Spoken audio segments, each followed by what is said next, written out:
So hi, this is Ruban here. So I'll be demonstrating the TBS1000C series today. So I worked as a manager for sales and application engineer at Ruban Technologies. Just to introduce about the instrument, so this is the newly launched TBS1000C series, which comes with the models as 50, 70, 100 megahertz with 2 channel and the sampling rate of 1 giga samples per second.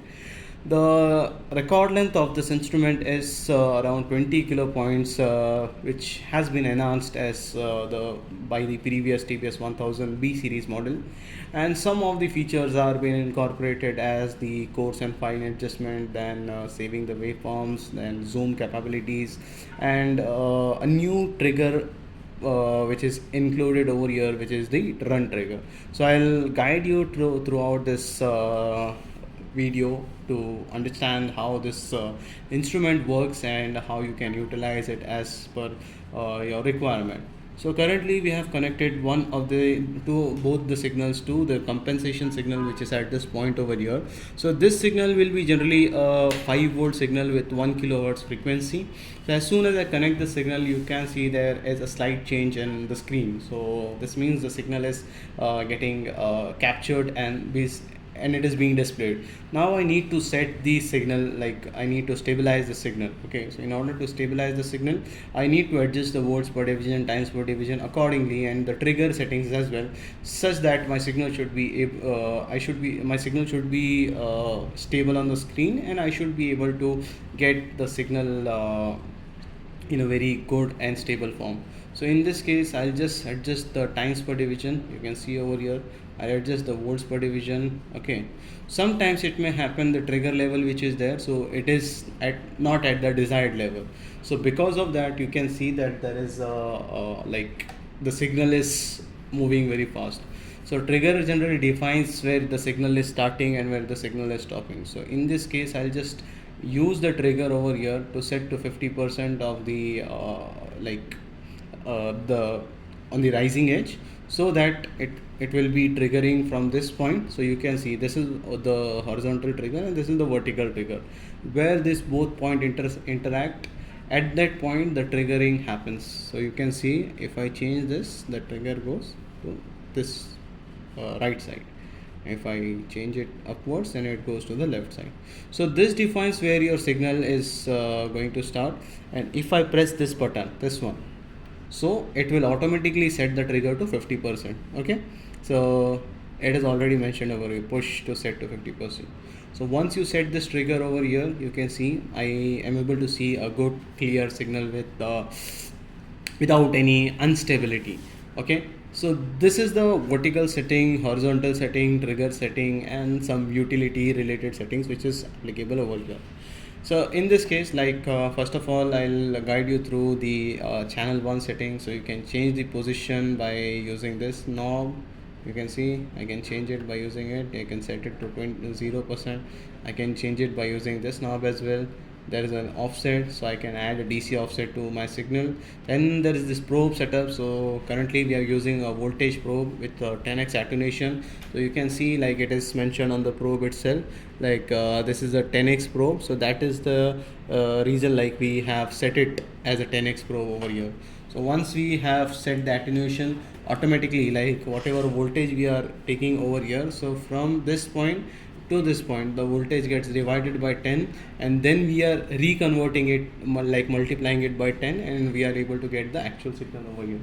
Okay, suppose if I am using a current probe like A622 or any other current probe which is there, which is compatible with the scope, which is having a BNC interface.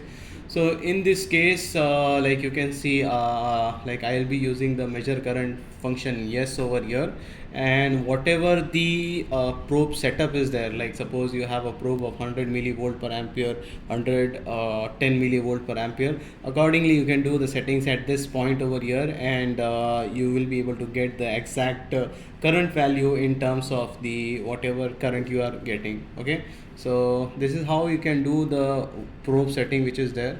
Okay, so currently we are using a voltage probe. That's the reason I have said that I don't want to measure any current. This is a new feature which is added in the scope, where you can label these signals. Like suppose you have two channels over here, you can use a preset label like acquisition or any other, or you can write your own, like you can just write like signal A, signal B, or whatever you wish to. You can use this label function over there. On the next page, we have the DSkew function, which is just the DSkew between channel 1 and channel 2. So this is generally used when you are using the two channels of same frequencies, and there is a time shift between two, so you can adjust that by using the DSkew feature. Coupling is generally the two types of couplings are available, so DC and AC. This is basically like used when like suppose you are measuring any DC voltage, and in that you want to find an AC coupling, like what are the AC ripples present in the signal.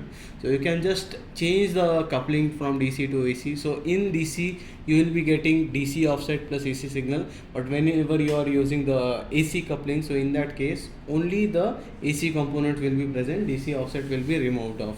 Okay, then we have the function which is called as invert, so it will just rotate the signal 180 degrees. Then we have the bandwidth limit function. So suppose this is a 100 megahertz scope, and there are some noises which are greater than 20 megahertz which are affecting the signal. So you can use the 20 megahertz bandwidth limit function in order to eliminate the noise if you are measuring a low frequency signals. Okay, so this is how like you can set the channel setup for channel 1 and channel 2.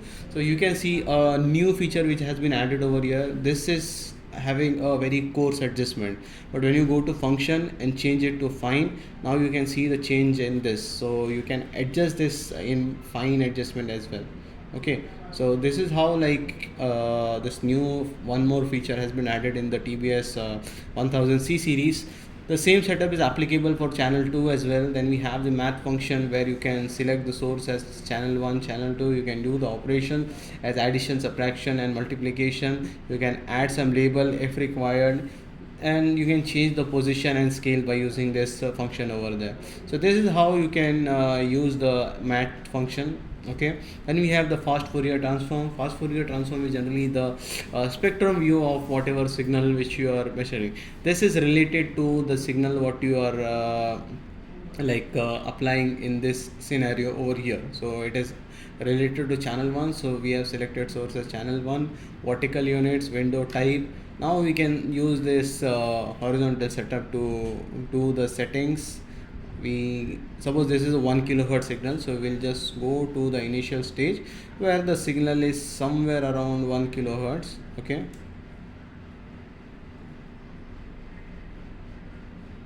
so you can see there is a spike which is coming over here.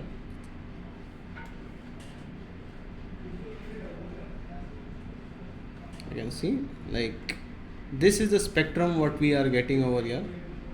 Okay, so you can add some cursor by using this function over here. I can add the cursor and I can do the analysis of the positive peaks which are coming. So this is like magnitude with respect to frequency. So you can just go to the specific location, and there it will show you what is the highest frequency components which are present, and accordingly it will show you the other details as well. Okay, so this is the position which I am trying to change over here.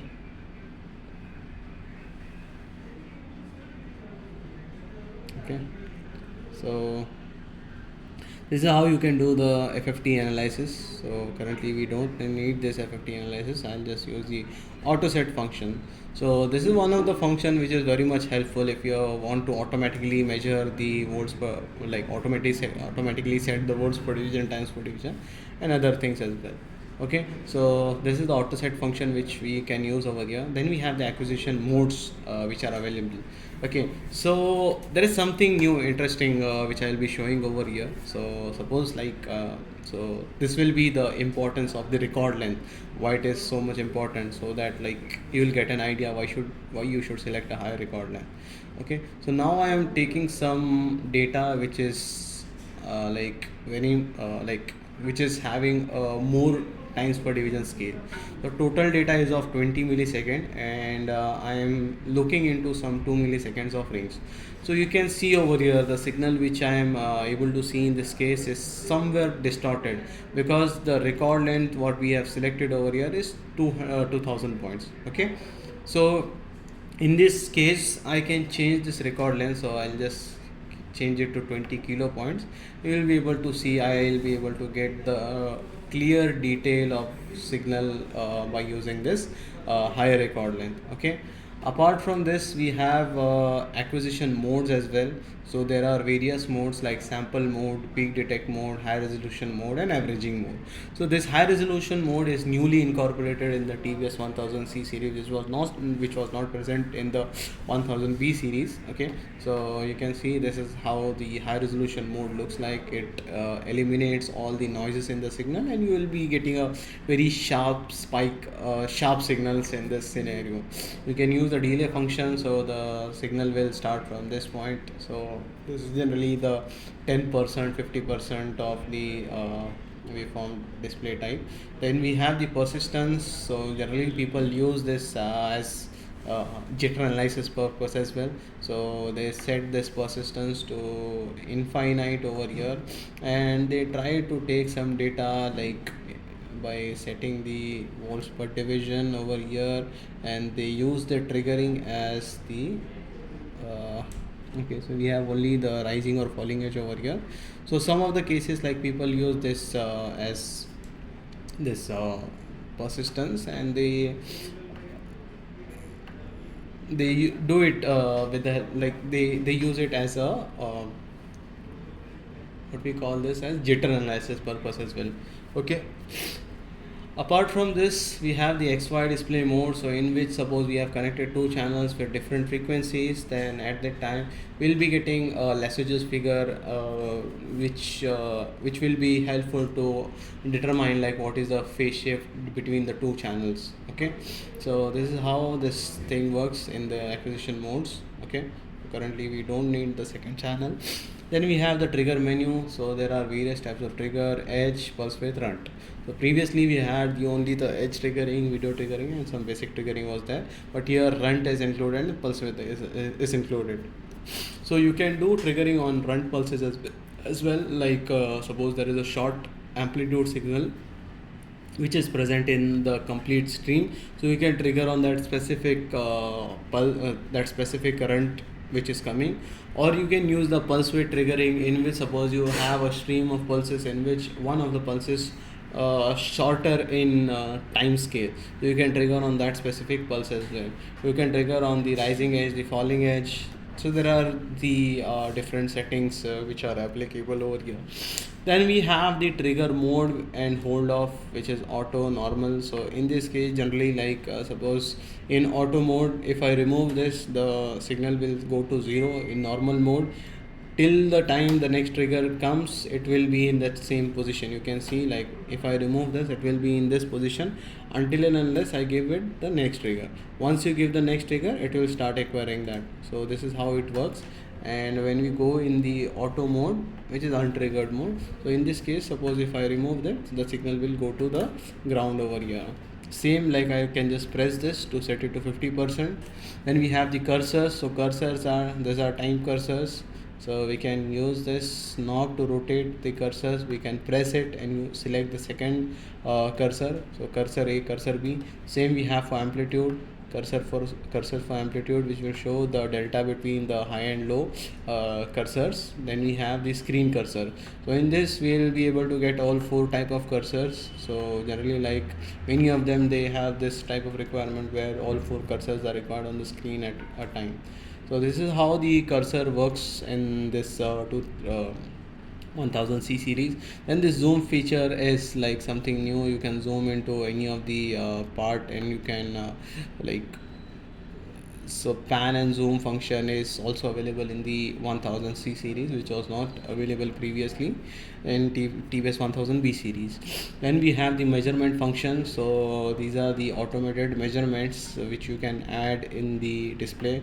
So at a time you can add around 6 measurements on the display. So you can see once I add it, I can get it over here. So this is how 3 will be here and 3 will be here. 6 measurements we can add at one time. You can remove all the measurements at one time by using the remove all button over here.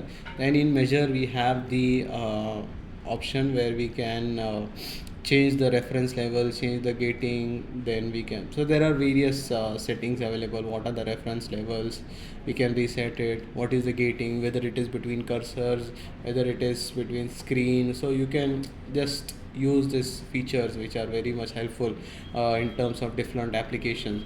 And we have the snapshot option, so this gives a clear idea of whatever frequency, amplitude, all the readings which are there. I'll get a snapshot of that complete reading on the screen itself. And I can obviously use the save button in order to save it as an image, and post that I can access it through my once it is saved in my pen drive, I can access it and I can view it in my PC as well. Okay, so coming to next part, like we have the save or recall function. So you can select what you want to save, like you want to save image, save setup, save waveform, or recall setup, recall waveform. Then we have save as type. So whenever you suppose you select image, so we have options for image as well, whether you want to save it in PNG, JPG, BMP. If you select save as waveform, so in waveform there is two options, so USB ISF, USB CSV, or you can save into the two reference memories, which you can just recall by turning on this reference 1 and reference 2 from here. Okay, then if you want to save as setup, so it will be saving the file in terms of .set file, so .set, or you can save internally 10 setup files over here. So suppose I save this in setup 1, and sometimes it may happen like a new engineer might come and he might use the default setup, so I can just recall this by using this recall setup function, which is just over here, and from that I'll just recall it from setup 1. Suppose if I have connected a pen drive, and so I can recall it from USB as well. Okay, if I have saved something in the pen drive as well. Okay, then apart from this we have function. So in this function we can change the knob sensitivity by, so currently you can see this is the fine adjustment which is there. Okay, but when I change it to coarse, you can see the difference in this and this as well, you can see. Okay, see, so if you are using cursors as well, so this is the fine adjustment, but when we hold it, it gets changed to coarse adjustment, you can see. Okay, so this is how the coarse and fine adjustment works. Then we have the help menu. So if you want to view about the, like there are some tutorials available in this, so you can just go through that. You will be able to get the theory, you will be able to get the procedure, how to measure it. Then the oscilloscope, it has shown with diagrams as well. Then data collection, how you can collect the data. So there are various things which are available in this in terms of help as well. So this is the scope introduction. So why to use an oscilloscope? So it is starting from that. So if you are using this in colleges, or if you are using it in for education purpose, then this will be very much helpful. So it has all the answers built in. Then what is the overview of this product? So what are the key feature? What are the banner specs? So everything is defined over here. And we have so this is one of the Tech Smart Lab, which is optional, which you can combine various instruments, and you can create your own lab by combining oscilloscopes, multimeters, and various things.